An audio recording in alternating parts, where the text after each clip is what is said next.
Hi நேர்களே, இப்போ நம்ம பார்க்குறது வந்து Vietnam early jack. Vietnam early jack pink colour.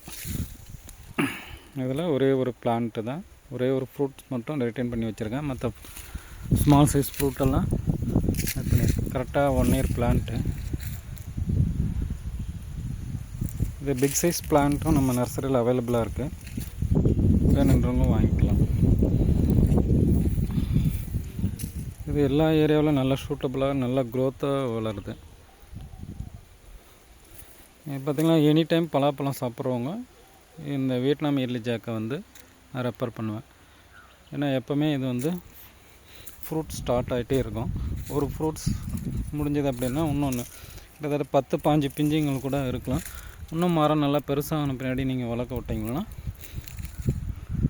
நிறைய ஒரு 10-12 பலாப்பழம் வந்து ஒவ்வொரு சீசனுக்கும், சீசனுன்றதை விட ரெகுலராக கிடச்சிட்டே இருக்கும்.